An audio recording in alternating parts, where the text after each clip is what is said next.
This is episode 70, and today we're talking about real estate and why it's important to understand that if you're a real estate investor, why it's important to start off with 4 units versus 1 if you want to start a career in real estate.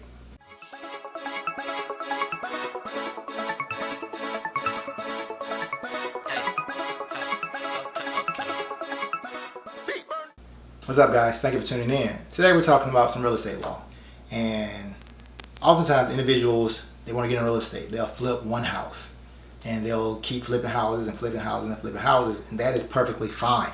Do what feels comfortable to you. But I do want to make it clear that the law allows you to be able to do more than one house at the same time, because it's important to understand the difference between commercial real estate and residential real estate. That is very, very important to understand. Oftentimes individuals, they may not understand it, and that's okay.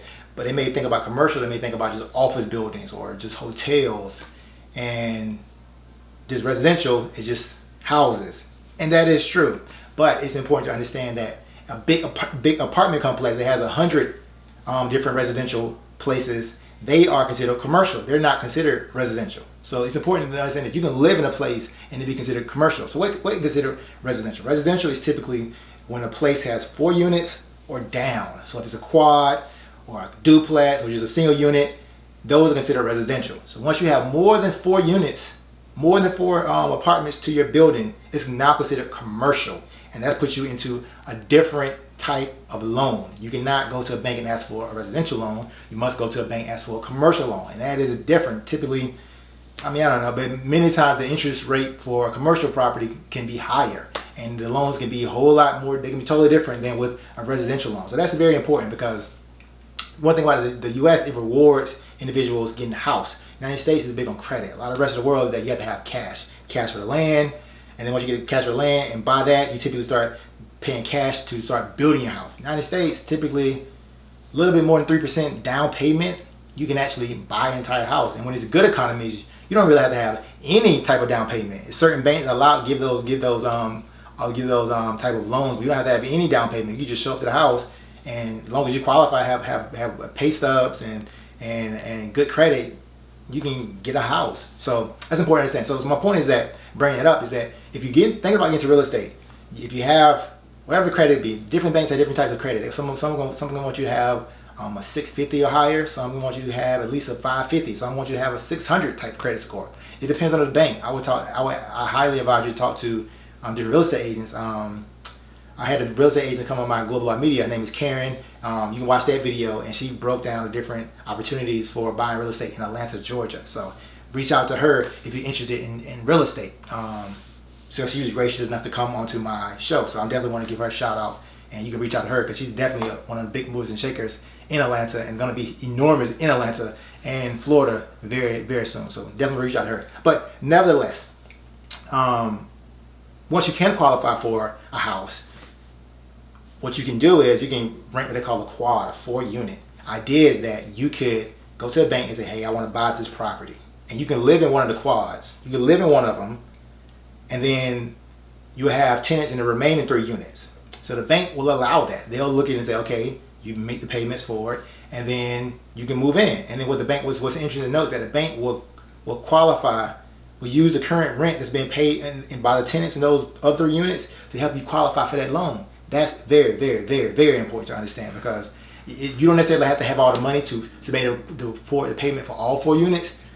If there are tenants in it, the bank will say, okay, these tenants are each paying $500 a piece or $1,000 a piece, and they'll use that $3,000 or $1,500 to help you qualify for that loan, in addition to what you can bring to the table and pay on a monthly basis. So that's very important to understand. And real estate isn't going anywhere. It's definitely one of the main necessities, and individuals typically interested in my real estate videos, and that's one strategy you can take. You can just take that, and once you get that, you can at a certain time you can potentially move out, and now you can have 4 units renting it, and you can potentially get you a single family home or whatever. You may do the same thing over and in, or you can sell that property to a real estate investor, and then you can start maybe buy you a small hotel. There are different hotel brokers you can go to and say, I'm interested in buying a hotel, and then you can do that. I mean, when you're dealing with residential property, the government allows you to have, I believe it's up to $250,000 a profit tax exempt. So you can actually make up to $250,000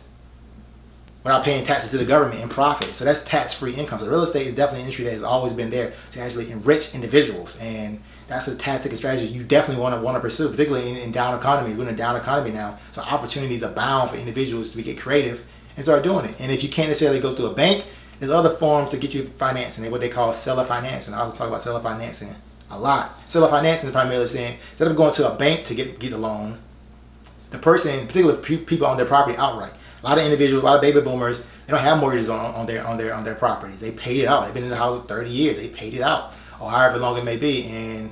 And you can go to those individuals and say, hey, particularly if he's a real estate investor, he has properties. He want to retire. He doesn't want to be a landlord anymore. He just want to get monthly payments every single month. So you can say, hey, give me the property through seller financing. Most sophisticated real estate investors, they know about seller financing. They know it frontwards and backwards. So you may have to put like a down payment, like a 10% down on the property. You and your friends can get together and save up that money for the down payment, cooperative economics.